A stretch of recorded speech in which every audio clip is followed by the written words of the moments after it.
तालियां थोड़ा बजती रहें तो लगता है कि आपको जो नियुक्ति पत्र दिया गया उसके प्रति आपकी संकल्प भावना प्रदर्शित होती है। सभी से अनुरोध है अपने स्थान पर बैठ जाएं। व्यवस्थित होकर सभी लोग अपने स्थान पर बैठ जाएं।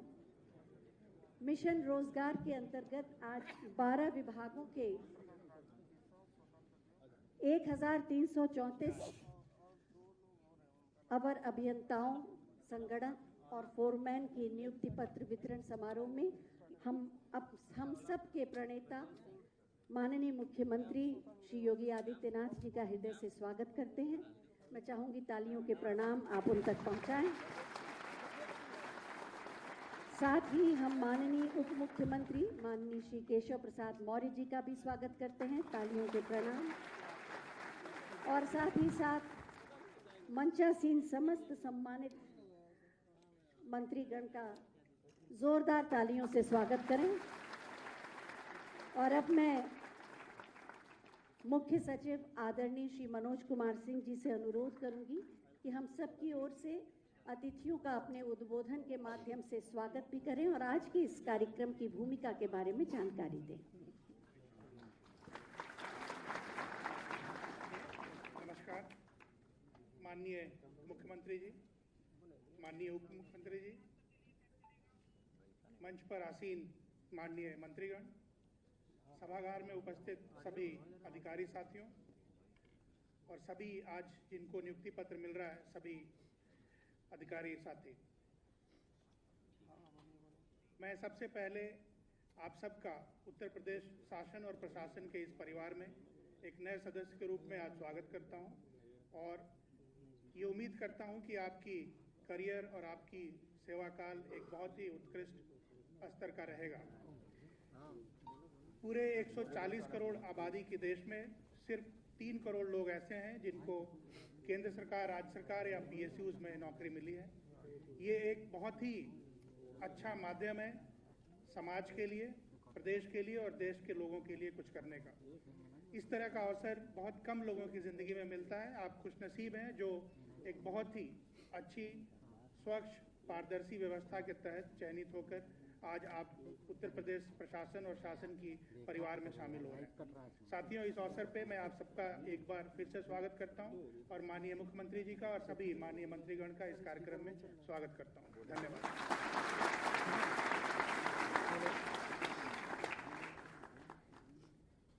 मंच पर आसीन हैं माननीय जल शक्ति मंत्री माननीय श्री स्वतंत्र देव सिंह जी।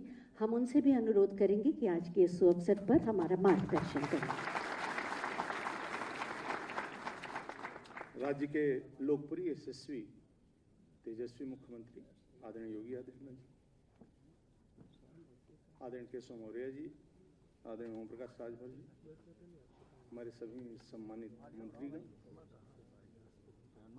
सम्मानित चीफ सेक्रेटरी मनोज सिंह जी, उपस्थित हैं अधिकारी और सभी आज जो सरकार में शामिल हो रहे हैं ऐसे सभी।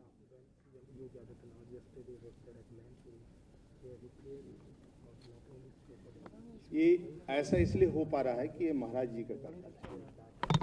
हम लोग 17 के पहले की स्थिति देखे हैं।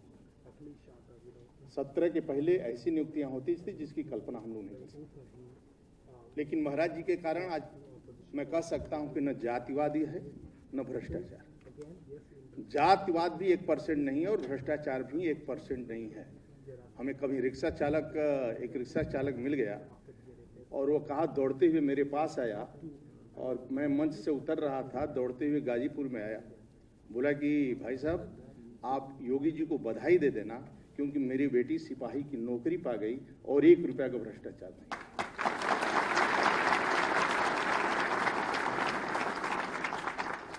आपका दायित्व बनता है कि जहां जाएं जो आपको मिला इसकी प्रशंसा होनी चाहिए कि नहीं होनी चाहिए। यदि आप गांव में प्रशंसा नहीं करेंगे योगी महाराज जी का, कौन करेगा? जो न्याय आपको मिल रहा है, न जातिवाद, न क्षेत्रवाद, न पैसावाद, न भ्रष्टाचार, ये सब कुछ जमीन पर कौन उतारेगा? जोर से बोलो, कौन उतारेगा? और आपको चर्चा करना पड़ेगा। इतने लोगों की नियुक्ति केवल इस राज्य के अंदर पारदर्शी व्यवस्था के तहत यदि किसी को नियुक्ति मिले केवल उत्तर प्रदेश सरकार के द्वारा। और ये नहीं, महाराज जी समर्पित ही इस राज्य के लिए, और राज्य के लिए समर्पित इसलिए हैं कि यहाँ के बेटियों को सम्मान मिले, युवाओं को सम्मान मिले, किसान को सम्मान मिले, गरीब को सम्मान मिले और गांव को सम्मान मिले। और इसलिए आप सबसे मेरा निवेदन है कि सभी को छोड़ देना, लेकिन मोदी योगी जी को मत छोड़ना कभी। और पूर्ण विश्वास करना, आपको किसी प्रकार की तकलीफ नहीं होगी। पीछे मुड़कर देखेंगे तो योगी महाराज जी खड़े रहेंगे, आपको किसी प्रकार की तकलीफ नहीं, लेकिन उनके सम्मान की चिंता आपको करना है। दूसरा आपके लिए निवेदन कर देता हूं, जैसे नौकरी वोकरी मिल गई, लड़का लड़की की शादी तय है, तो नौकरी के बाद पता लगा शादी छोड़ दिए, तो ये समस्या उत्पन्न मत होने दीजिए। आप समस्या का समाधान करने के लिए हैं, इसलिए गांव भी नहीं छोड़ना है। गांव से जुड़े रहिए, गांव में जाते रहिए, सास ससुर हो, माता पिता है, 5-10 मिनट बैठा करो, और गांव में भी हर जगह बैठा करो, और सरकार की उपलब्धियां, अनौपचारिक चर्चा, गांव से जुड़े रहिए, गांव मत छोड़िए। गांव में भले आप शहर में आ गए, नौकरी कर रहे हैं, लेकिन गांव से जुड़े रहिए। और गरीब किसान सब आता है आपके दरवाजे, आपके मिलने, आपके ऑफिस में, तो गुस्सा मत करिए। सर पर बर्फ, मुंह में शक्कर, सीने में आग और पैर में चक्कर, ठंडे दिमाग से सोचा है। ये नहीं कि आप बीवी से लड़कर आए हैं और गुस्सा ऑफिस में उतार रहे हैं बिना मतलब का। तो सर पर ठंडे दिमाग से काम करो या मत करो, उसकी बात सुन लो ध्यान से, और जो न्याय उचित है काम कर दो। इसलिए आप सब, आपका स्वागत है इस राज्य के अंदर। आप अधिकारी के रूप में आ रहे हैं, सभी को ठीक करना है, जनता की सेवा करना है, यही हम सबका धर्म है, यही कर्तव्य। आप सबका बहुत बहुत धन्यवाद।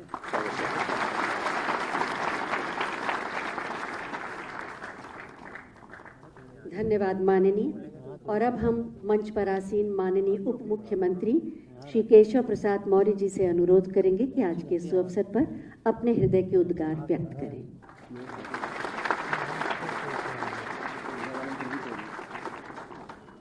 भारत माता की जय।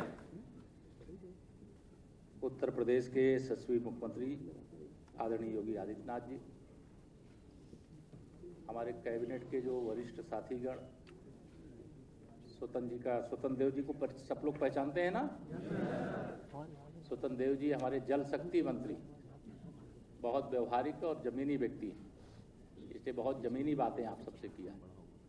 हमारे श्री ओम प्रकाश राजभर जी को तो सब लोग जानते ही होंगे, हमारे कैबिनेट के साथी, और हमारे 4 राज्य मंत्रीगण यहाँ पर मौजूद हैं।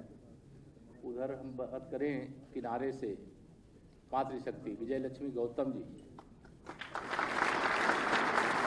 बलदेव सिंह औलख जी, सरदार जी, ब्रजेश सिंह रावत जी सहारनपुर से हैं, ठीक है।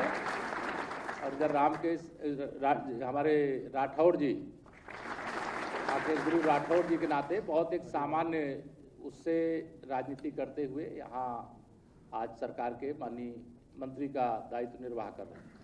और जिन्होंने शुरुआत की, जानते हैं, हमारे प्रदेश के जो मुख्य सचिव मनोज सिंह जी, और सभी अधिकारीगण भी यहाँ पर मौजूद हैं, पत्रकार मित्र भी मौजूद हैं। मैं आप सबसे केवल इतना कहूँगा, यह जिस भी, मैं प्रयागराज से आता हूँ, इसलिए प्रयागराज एक ऐसा स्थान है जहाँ लगभग 5 लाख की संख्या में प्रतियोगी छात्र हर समय तैयारी करते हैं।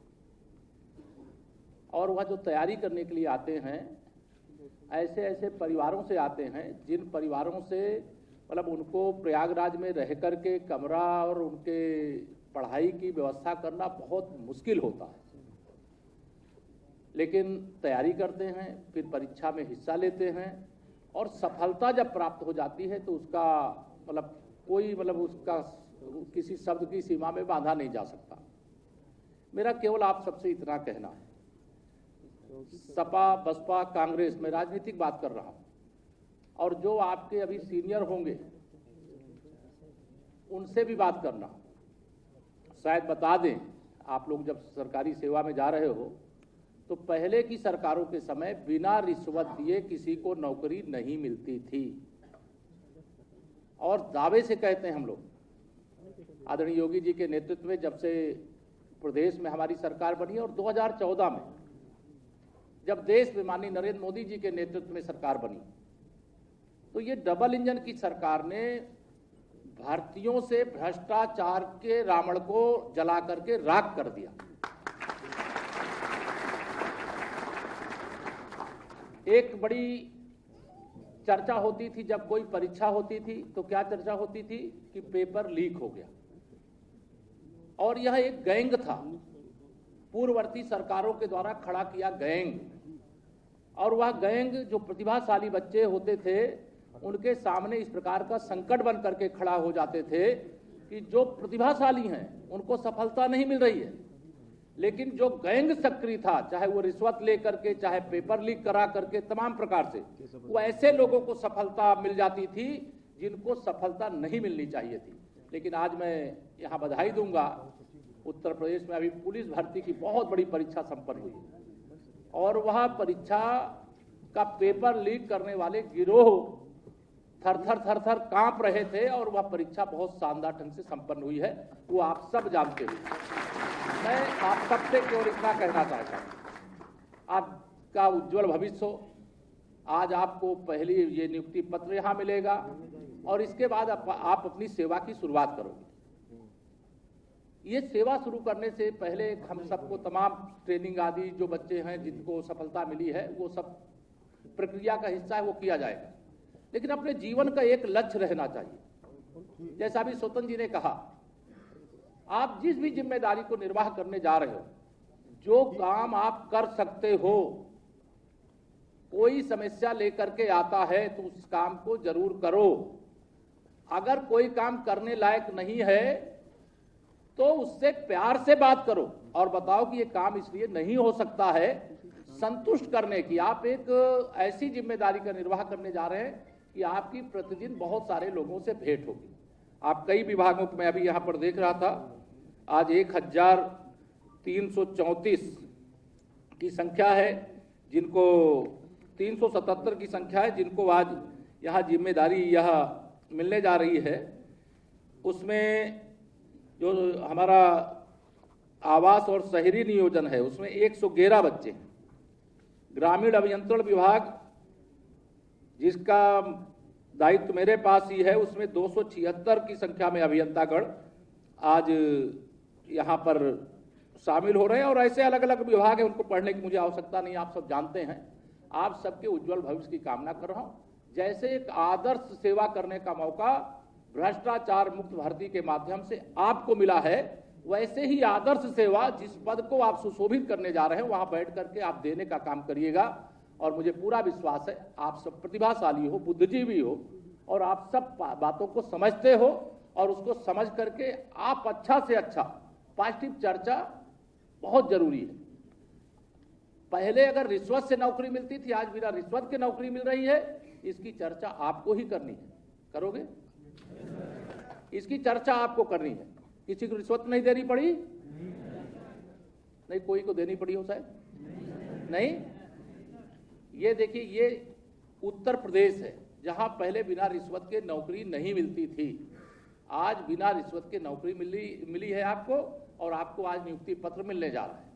दूसरा यह निवेदन मैं आप सबसे करूंगा कि यहां से जिस जिम्मेदारी को आप निर्वाह करने के लिए जाएंगे वहां इस बात की चर्चा आपसे, और तमाम नए तैयारी करने वाले बच्चे मिलेंगे, लेकिन बहुत ज़्यादा बातें नहीं करूंगा क्योंकि आगे के कार्यक्रम है। माननीय मुख्यमंत्री जी को भी एक और कार्यक्रम में जाना है। आप सब के उज्जवल भविष्य की कामना करता हूं। जो आपके परिवार ने और आपने सबने सपना देखा है वो स्वप्न साकार हो, सफल हो, आगे बढ़े, यही मंगल कामना के साथ मैं अपनी बात पूरी करता हूं। धन्यवाद माननीय। आज के इस कार्यक्रम के बारे में एक छोटी सी फिल्म बनाई गई है, आइए देखते हैं। देश की तरक्की, उन्नति, प्रगति और समृद्धि में युवाओं का विशेष योगदान होता है। समावेशी विकास को नए आयाम देने में युवाओं का महत्वपूर्ण स्थान है। यशस्वी प्रधानमंत्री नरेंद्र मोदी जी की प्रेरणा से skill India, startup India, make in India और कौशल विकास जैसी अभिनव योजनाओं ने युवाओं को दी है नई दिशा। 21वीं सदी के नए भारत में सबसे बड़ा दायित्व हमारे युवाओं के पास ही है। जिधर युवाओं के कदम बढ़ जाए, मंजिल अपने आप चरण चूमने लग जाती है। स्टार्टअप ने उद्यमशीलता को प्रोत्साहित किया है, तो वहीं कौशल विकास ने युवाओं को विभिन्न ट्रेड्स में किया है प्रशिक्षित, जिससे युवाओं को रोजगार मिलने में हुई है आसानी। निजी क्षेत्र, स्टार्टअप, एमएसएमई, ओडीओपी और निवेश इकाइयों में 2 करोड़ से अधिक रोजगार के अवसर हुए हैं सृजित। मिशन रोजगार के तहत निष्पक्ष एवं पारदर्शी भर्ती प्रक्रिया से 6.5 लाख से अधिक युवाओं को मिली है सरकारी नौकरी। साथ ही सरकारी विभागों में 3,75,000 से अधिक युवाओं को मिली है संविदा पर नौकरी। युवा खिलाड़ियों को भी खेल कोटे से मिल रही है सरकारी विभागों में नियुक्तियां। परिणाम स्वरूप वर्ष 2016 में जो बेरोजगारी दर 19% से अधिक थी, उसमें आई है रिकॉर्ड कमी। हमारा युवा स्वावलंबी बने और उसके स्वावलंबन से हमारा प्रदेश और हमारा देश आत्मनिर्भरता के लक्ष्य को प्राप्त कर सके, इस दिशा में एक निरंतर प्रयास किए जा रहे हैं। उत्तर प्रदेश की सभी जनपदों में कुशल कामगारों को उपलब्ध कराया जा रहा है रोजगार। इसमें सेवा मित्र पोर्टल का है विशेष योगदान। करियर काउंसलिंग कार्यक्रम के तहत युवाओं को रोजगार के अनुरूप विषय चयन में सहायता और रोजगार परक प्रशिक्षण कार्यक्रमों से युवाओं को जोड़ा जा रहा है। माननीय मुख्यमंत्री जी की प्रेरणा से संचालित मिशन रोजगार के तहत जनपद स्तरीय वृहद रोजगार मेलों का आयोजन किया जा रहा है। पिछले 18 दिनों में अंबेडकर नगर, अयोध्या, मुजफ्फरनगर, मैनपुरी, अलीगढ़, कानपुर, मिर्जापुर और मुरादाबाद में आयोजित हुए वृहद रोजगार मेलों में उपलब्ध कराए गए हैं 1.5 लाख से अधिक रोजगार के अवसर। मिशन रोजगार की इसी श्रृंखला में माननीय मुख्यमंत्री जी के कर कमलों से आज उत्तर प्रदेश अधीनस्थ सेवा चयन आयोग द्वारा निष्पक्ष एवं पारदर्शी भर्ती प्रक्रिया के अंतर्गत अवर अभियंता, संगणक एवं फोरमैन के पद पर चयनित 1334 अभ्यर्थियों को नियुक्ति पत्र वितरित किया जा रहा है। आप सभी युवाओं को उज्जवल भविष्य की हार्दिक शुभकामनाएं। निश्चित ही आप सभी नए भारत के नए उत्तर प्रदेश के निर्माण में अपनी उपयोगी भूमिका निभाएंगे। मिशन रोजगार, युवाओं के साथ सरकार।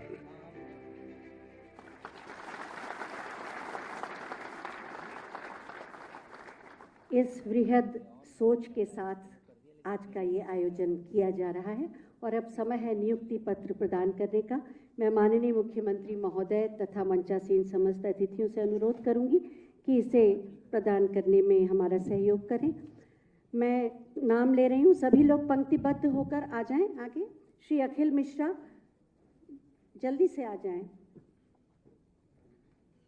पंक्तिबद्ध होकर अपने क्रमवार ढंग से मंच पर आ जाएं।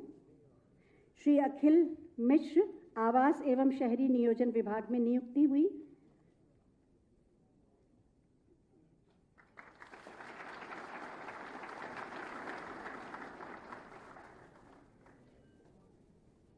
श्री विनोद कुमार गुप्ता आवास एवं शहरी नियोजन विभाग।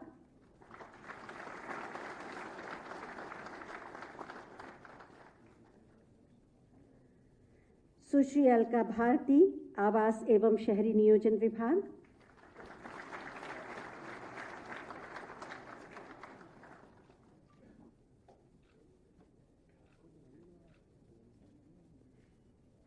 इसके बाद कृषि विभाग में श्री मयूर वर्मा।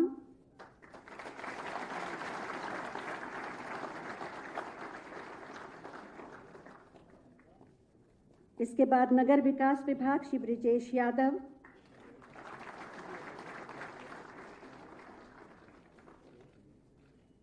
और श्री अंबुज कुमार।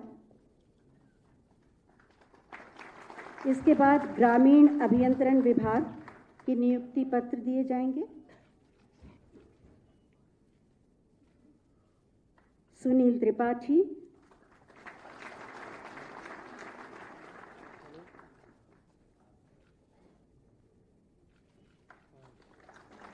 प्रतिभा गौतम। ये सभी ग्रामीण अभियंत्रण विभाग के नियुक्तियां।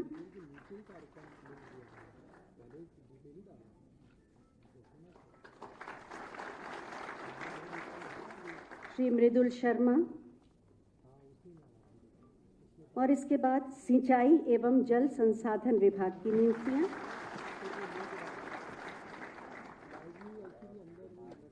सुश्री अंजलि शुक्ला,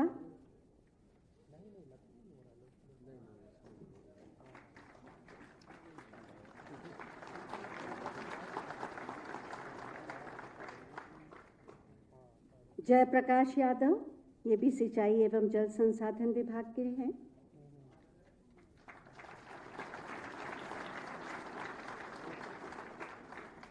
श्री चंदन कुमार गौड़, सिंचाई एवं जल संसाधन विभाग की नियुक्ति पत्र।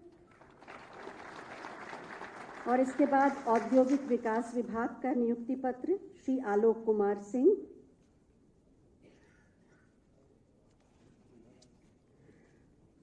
और इसके बाद कृषि विपणन एवं विदेश व्यापार विभाग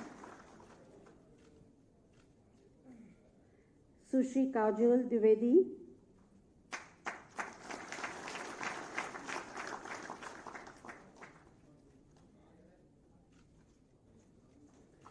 ऊर्जा विभाग सुश्री शिवानी गुप्ता,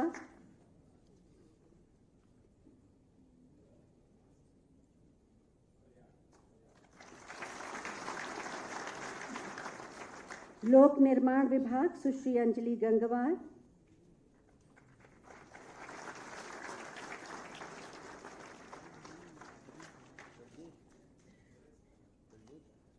और लोक निर्माण विभाग में ही श्री मोहित कुमार गौतम,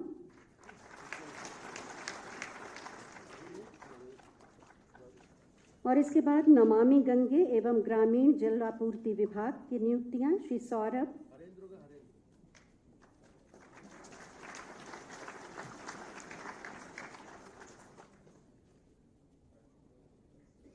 और सुश्री शालू।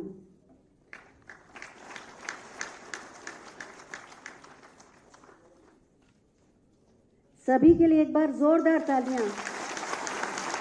बहुत बहुत धन्यवाद माननीय आप सबका। आप सबके उपस्थिति में माननीय मुख्यमंत्री महोदय के कर कमलों द्वारा ये नियुक्ति पत्र पाकर वास्तव में इन्हें अपने पद की गरिमा और दायित्वों की महत्ता का भी एहसास हुआ। आज 1334 लोगों को नियुक्ति पत्र दिए गए हैं।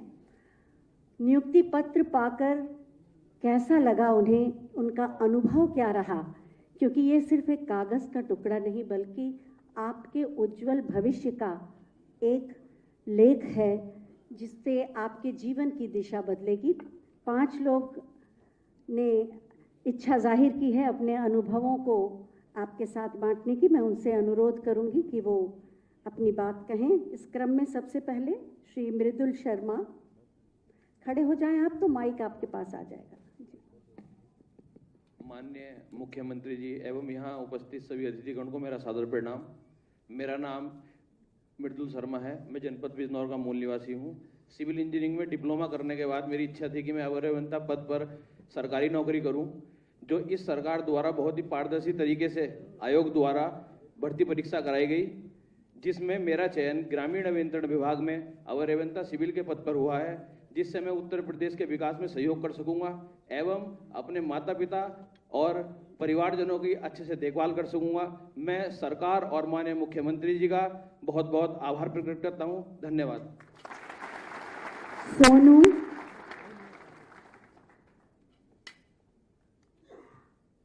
आदरणीय मुख्यमंत्री महोदय, माननीय मंत्रीगण, विशिष्ट अधिकारीगण एवं नवनियुक्त अवर अभियंतागण, मेरा आप सभी को नमस्कार। मेरा नाम सोनू कुमार है और मैं बस्ती जनपद का निवासी हूँ। मैंने राजकीय पॉलिटेक्निक कानपुर से डिप्लोमा किया है और मेरा चयन अवर अभियंता के पद पर उत्तर प्रदेश विकास प्राधिकरण में हुआ है। सर, ये भर्ती प्रक्रिया पूर्ण रूप से निष्पक्ष एवं पारदर्शी रही तथा इस भर्ती प्रक्रिया के किसी भी चरण में मुझे किसी भी प्रकार की कठिनाइयों का सामना नहीं करना पड़ा। सर, मैं यह भी आश्वासन देता हूं कि मैं अपने विभागीय कृत्यों का निर्वहन पूरी सत्यनिष्ठा एवं ईमानदारी के साथ करूंगा तथा मैं अपने कार्य के प्रति कदाचित लापरवाही नहीं करूंगा। मैं आदरणीय मुख्यमंत्री महोदय को धन्यवाद करता हूं कि इनके कुशल नेतृत्व में पारदर्शी ढंग से संपन्न भर्ती परीक्षा में मुझे चयनित होने का अवसर प्राप्त हुआ। और इस सरकार की सबसे बड़ी विशेषता यह है कि अभ्यर्थियों को उनके कड़ी मेहनत एवं परीक्षा फल के आधार पर ही चयन मिलता है। और इसी के साथ धन्यवाद सर। कल्पना पाल।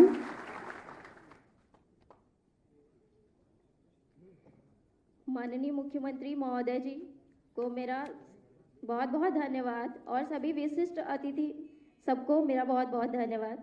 मैं कल्पना पाल उन्नाव जिले से बांगरमऊ से चयनित हूँ। इसमें अवर अभियंता पद के लिए 1334 पद के लिए भर्ती प्रक्रिया को बहुत ही स्पष्ट रूप से पूरी कराई गई है, जिसके लिए मैं बहुत बहुत आभार व्यक्त करती हूँ। Thank you. Devendra Shukla.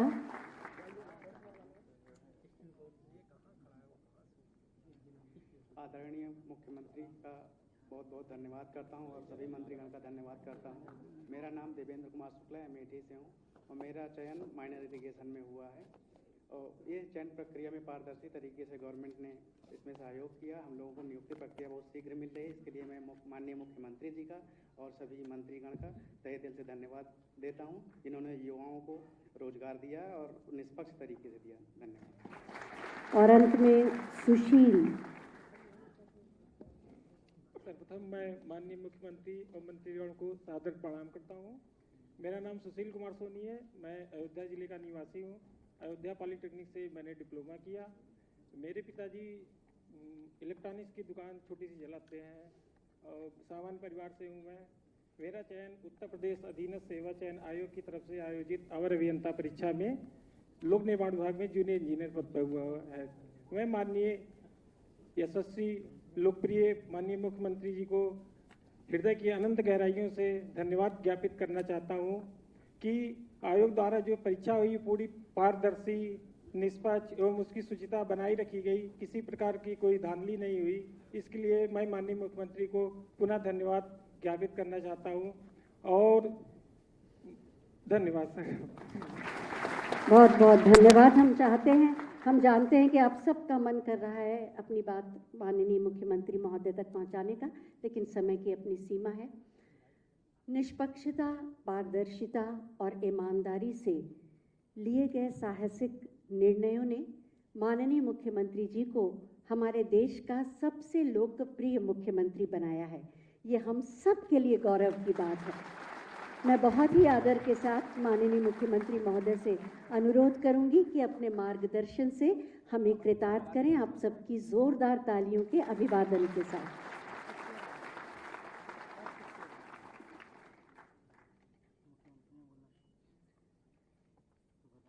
Mission रोजगार के अंतर्गत उत्तर प्रदेश शासन के 12 विभागों की लगभग 1400 इन नई नियुक्ति पत्र वितरण के लिए आयोजित आज के इस समारोह में प्रदेश सरकार में मंत्रिमंडल के मेरे वरिष्ठ सहयोगी उप मुख्यमंत्री श्री केशव प्रसाद मौर्य जी, प्रदेश के जल शक्ति मंत्री श्री स्वतंत्र देव सिंह जी, प्रदेश शासन के पंचायती राज अल्पसंख्यक कल्याण विभाग के मंत्री श्री ओम प्रकाश राजभर जी, लोक निर्माण विभाग के राज्य मंत्री श्री ब्रजेश सिंह जी, कृषि विभाग के राज्य मंत्री सरदार बलदेव सिंह ओलख जी, जल शक्ति विभाग के राज्य मंत्री श्री रामकेश निषाद जी, ग्राम्य विकास विभाग के राज्य मंत्री श्रीमती विजय लक्ष्मी गौतम जी, नगर विकास विभाग के राज्य मंत्री श्री राकेश राठौर गुरु जी और आज के इस कार्यक्रम में उपस्थित प्रदेश के मुख्य सचिव श्री मनोज कुमार सिंह जी, सभी विभागीय अधिकारीगण, सफलतम अभ्यर्थी जो आज नियुक्ति पत्र प्राप्त कर रहे हैं, उनके अभिभावकगण और प्रदेश के वे सभी युवा ऊर्जा के हमारे नव आगंतुक कार्मिक उपस्थित बहनों और भाइयों, मैं सबसे पहले एक पारदर्शी और शुचितापूर्ण प्रक्रिया के माध्यम से नियुक्ति पत्र प्राप्त कर रहे सभी अभ्यर्थियों को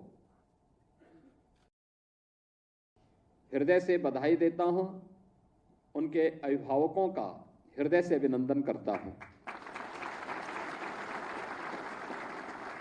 मैं धन्यवाद देता हूं अधीनस्थ सेवा चयन आयोग को, जिन्होंने निष्पक्ष और पारदर्शी तरीके से इन 12 विभागों की नियुक्ति की प्रक्रिया को एक समय सीमा के अंदर पूरा करते हुए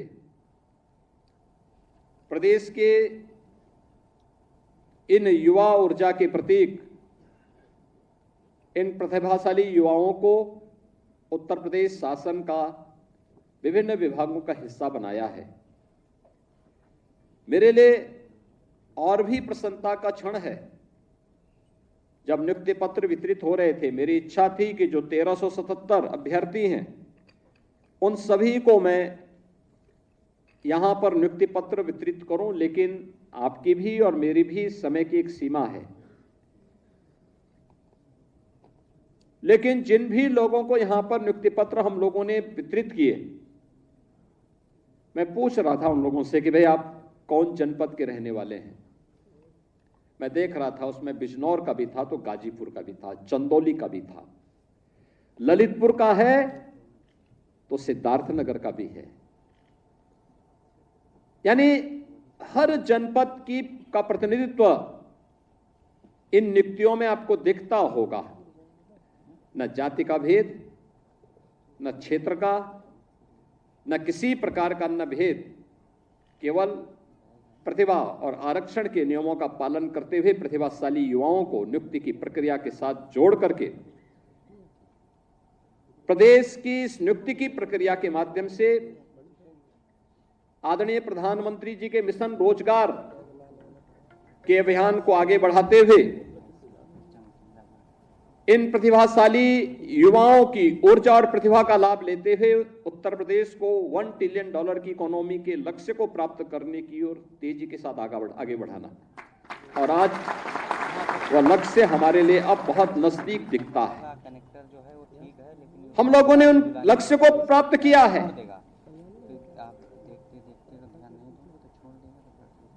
बहनों और भाइयों, पिछले 7-7.5 वर्ष के अंदर नियुक्ति की जो प्रक्रिया में पारदर्शिता और शुचितापूर्ण तरीके से कार्रवाई आगे बढ़ी है, क्या आज से 7-7.5 वर्ष पहले क्या यह संभव था क्या?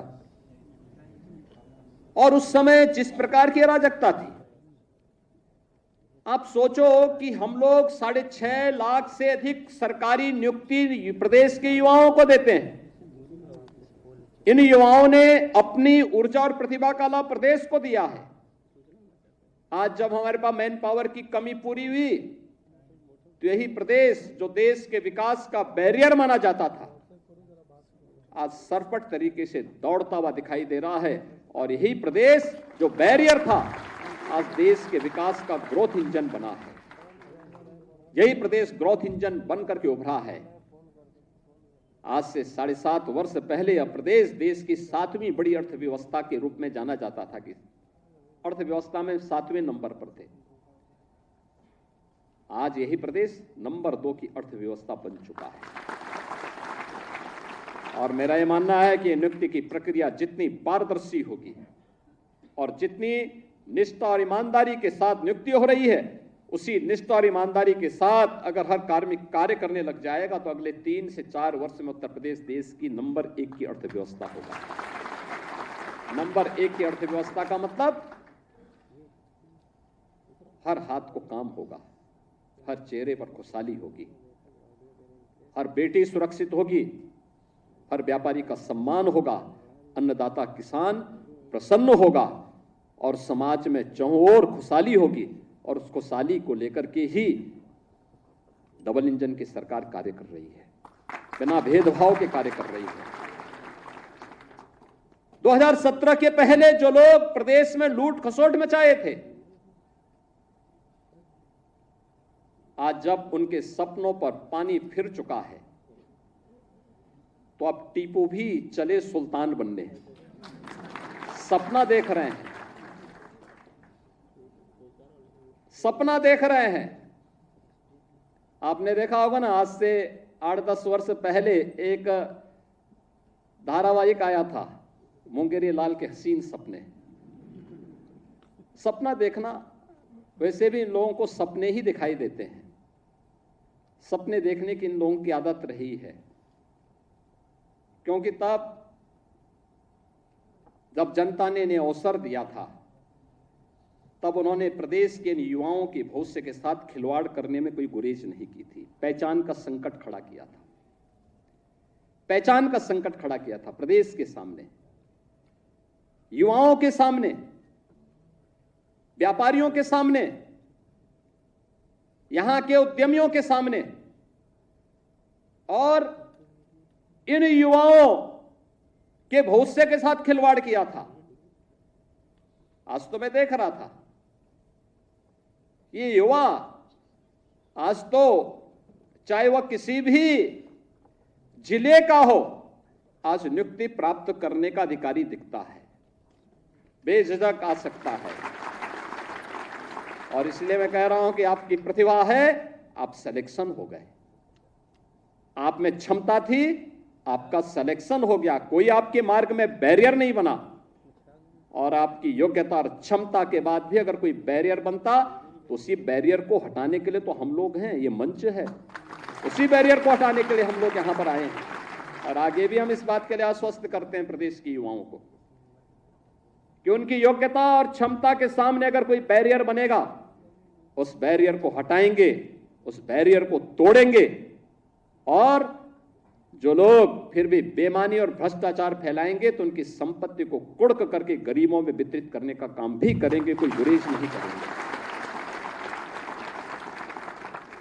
लेकिन जिन लोगों को अवसर मिला, उन्होंने पहले पहचान का संकट खड़ा किया अपनी अराजक गतिविधियों से, अपने भ्रष्टाचारी गतिविधियों से, और फिर प्रदेश को दंगों की आग में झोंकने का काम भी किया था। प्रदेश के शांतिपूर्ण और सौहार्दपूर्ण माहौल को आपस में ही लड़ाने का काम किया। पहले जाति जाति को लड़ाया, फिर वर्ग, मत और मजहबों को आपस में ही भिड़ाने का काम किया। महीनों महीनों दंगों की आग में झुलसता रहा उत्तर प्रदेश। तो उत्तर प्रदेश जब शांति और सौहार्द नहीं रहेगा, कोई निवेश क्यों करेगा?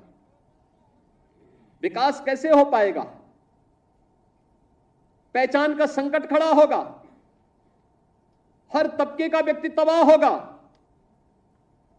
और आज ये लोग फिर से अपना रंग और रोगन बदल करके फिर नए रूप में आपके सामने प्रदेश की जनता को गुमराह करने के लिए फिर से आना चाहते हैं।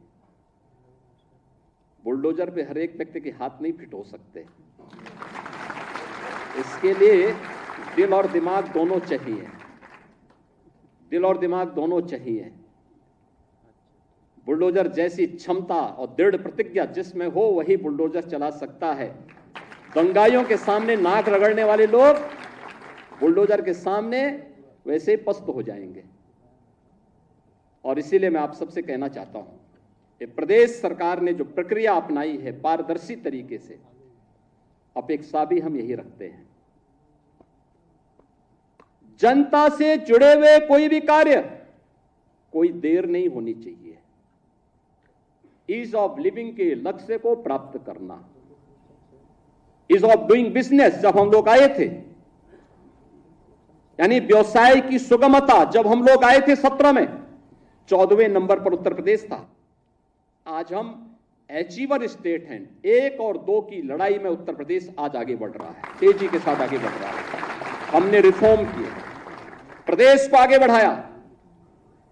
आज परिणाम था, जिस उत्तर प्रदेश में कोई निवेश करने नहीं आता था, 40 लाख करोड़ रुपए के निवेश के प्रस्ताव उस उत्तर प्रदेश को प्राप्त हुए हैं। 40 लाख निवेश के प्रस्ताव का मतलब सीधे सीधे 1.5 करोड़ नौजवानों को नौकरी। अनुमान करिए, पहले कोई निवेश करता नहीं था, जो उद्योग थे वे अपना बंद करके भाग रहे थे। आज 1.5 करोड़ नौजवानों को इस निवेश के माध्यम से नौकरी मिलेगी, नए रोजगार के सृजन होंगे। परंपरागत उद्यम जो बंद हो रहा था दंगों के कारण, अराजकता के कारण, गुंडागिर्दी के कारण, यह उद्योग फिर से पुनर्जीवित हो गया है। वन डिस्ट्रिक्ट वन प्रोडक्ट के माध्यम से पूरे देश का एक ब्रांड बन गया। हर जनपद का अपना प्रोडक्ट है। इसने लाखों लोगों को कार्य दिया है, नए रोजगार का सृजन किया है। प्रदेश में लगातार इनके माध्यम से आज विकास की प्रक्रिया के साथ हम आगे बढ़े हैं।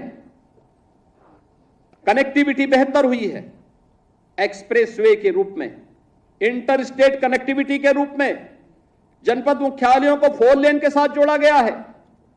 यह वही प्रदेश है जिसमें वेतन देने के लिए पैसा नहीं था। आज हम रेवेन्यू सरप्लस स्टेट के रूप में देश के सामने है। सबसे बड़ी आबादी है, वेतन की कोई समस्या नहीं, भत्तों की कोई समस्या नहीं, विकास के लिए किसी भी पैसे की किसी प्रकार की कोई कमी नहीं है।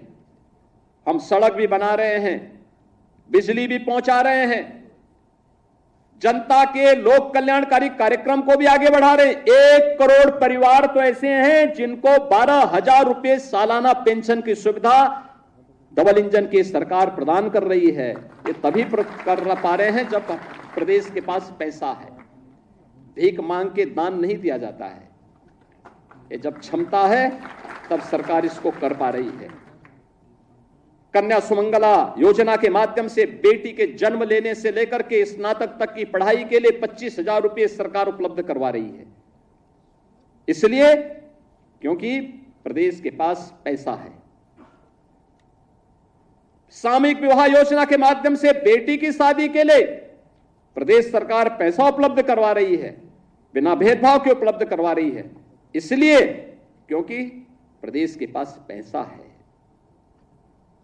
हम लोग अनुसूचित जाति, जनजाति, पिछड़ी जाति, दिव्यांगजन, इन सभी को स्कॉलरशिप उपलब्ध करा रहे हैं और पहले की तुलना में कई ज्यादा उपलब्ध करा रहे हैं। इसलिए क्योंकि प्रदेश के पास पैसा है और इस पैसे का उपयोग करते हुए हम लोग आज प्रदेशवासियों को लगातार उनके जीवन में परिवर्तन लाने का काम कर रहे हैं।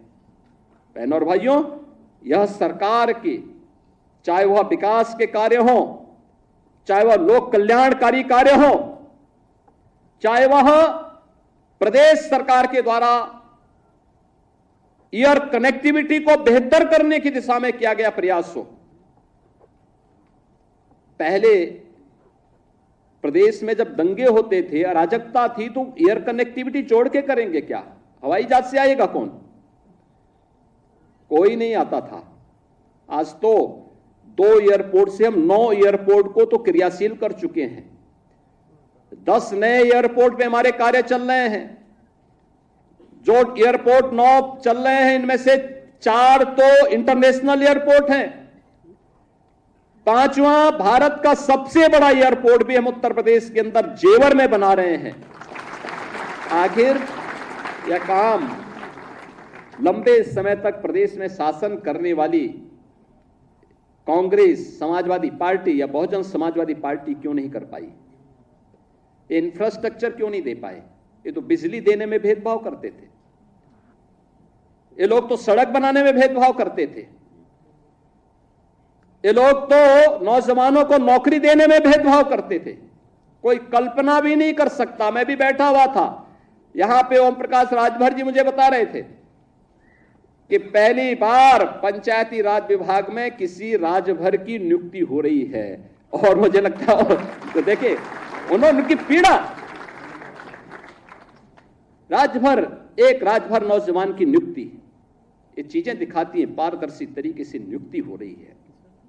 आखिर वह नौजवान भी तो होगा, वह भी तो प्रदेश का हिस्सा है, क्यों नहीं उसकी नियुक्ति होनी चाहिए थी? मैं देख रहा था नियुक्ति पत्र, जब मैं देख रहा था, प्रयागराज का एक नौजवान और एक बेटी, दोनों नियुक्ति पत्र प्राप्त किए, दोनों अनुसूचित जाति से जुड़े हुए थे। इनका भी पहले अधिकार होता था, क्यों नहीं इनको नियुक्ति पत्र मिलती थी? कारण था नियत साफ नहीं थी। चाचा और भतीजे में होड़ लगती थी वसूली को लेकर के, कौन कितना वसूल कर ले। एरिया बटे हुए थे, मैं देख रहा हूं ना इस समय कुछ आदमखोर भेड़िया प्रदेश के अंदर अलग अलग जनपदों में उत्पात मचा रहे हैं, और कमोबेश यही स्थिति 2017 के पहले प्रदेश की थी। ये लोग उस समय कितनी तबाही मचाए हुए थे, किसी से छुपा हुआ नहीं है। और इनके भी एरिया बटे हुए थे वसूली के, कहीं चाचा कहीं भतीजे, महाभारत के सारे रिश्ते थे, सारे रिश्ते। फेल हो जाएगा। महाभारत का दूसरा दृश्य वहां देखने को मिलता था, और वही दृश्य उस समय भी देखने को मिलता था। बहन और भाइयों, मैं तो केवल आपसे एक ही बात कहूंगा, ये जो लोग बोलते हैं इनको अवसर दिया गया था, जब उन्होंने नहीं किया है और जब इन्हें अवसर मिला है कि वो लूट खसोट किए हैं, तो इनको फिर से ये लोग कुछ भी बोले कभी विश्वास करने की आवश्यकता नहीं। ये लोग बोलते रहेंगे क्योंकि इनके पास अब बोलने के सिवाय कुछ भी नहीं बचा हुआ है। जनता इनको देख चुकी है, इनका की गुंडागर्दी देख चुकी है, इनकी अराजकता देख चुकी है, इनके द्वारा किए जाने वाले अमर्यादित आचरण को देख चुकी है। हमें सावधान होकर के केवल एक लक्ष्य होकर के कार्य करना है, और वो लक्ष्य है जिस विभाग में हम नियुक्ति पत्र प्राप्त कर रहे हैं, उस विभाग को सर्वोत्तम विभाग के रूप में स्थापित करना। आप अगर अपने कर्तव्य का ईमानदारी पूर्वक निर्वहन कर रहे हैं तो आपके द्वारा किया जाने वाला प्रयास उत्तर प्रदेश को देश की नंबर 1 की अर्थव्यवस्था बनाएगा, और उत्तर प्रदेश देश की नंबर 1 की अर्थव्यवस्था बन जाएगा तो बहनों और भाइयों, कोई कारण नहीं कि प्रधानमंत्री मोदी जी का जो विजन है 2047 में भारत को विकसित भारत के रूप में स्थापित करना, तो विकसित भारत की संकल्पना को साकार करने में आपकी भी भूमिका होगी। आपका भी नागरिक कर्तव्य के रूप में आप भी अपने दायित्व का निर्वहन कर पाएंगे। और कौन ऐसा दुर्भाग्यशाली भारतीय होगा जो अपने देश को विकसित नहीं चाहता होगा? अगर कोई भारत को विकसित होने के लिए, होने में उसको कोई गुरेज है, कोई संकोच है, तो उसको फिर भारतीय होने का अधिकारी भी वह नहीं है। अगर किसी को अपने देश के विकसित होने में भी खुशी की अनुभूति न होती हो तो। और इसलिए विकसित भारत की संकल्पना को साकार करने के लिए हम सबको प्राणपण से जुटना है, और इसके लिए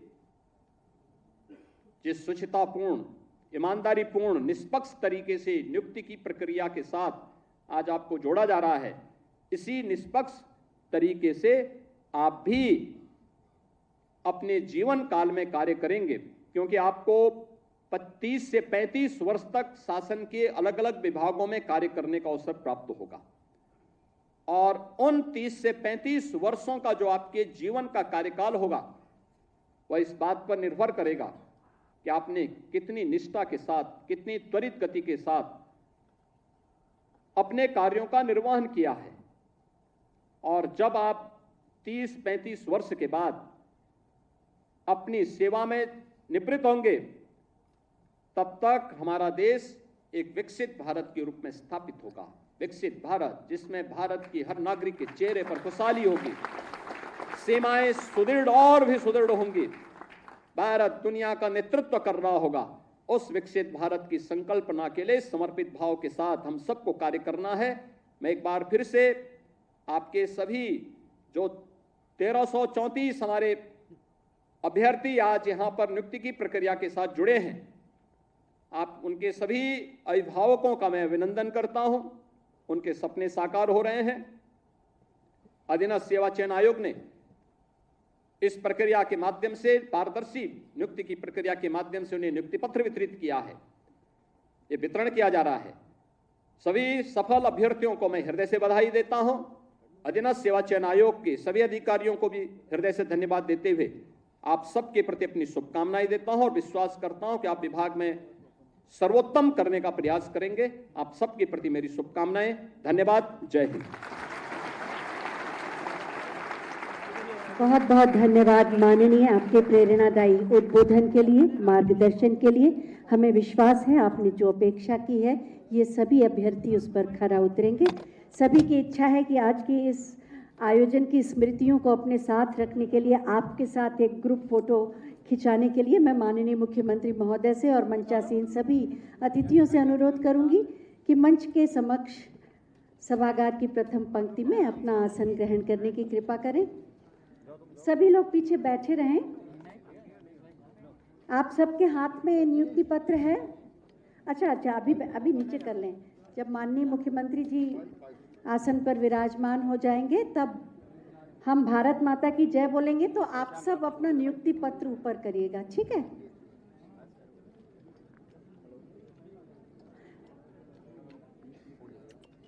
आराम से बैठे रहें, अपना नियुक्ति पत्र अपने हाथ में ले लें। आराम से बैठे, सबको व्यवस्थित हो जाने दें। चलिए मेरे साथ बोलिए, भारत माता की, भारत माता की।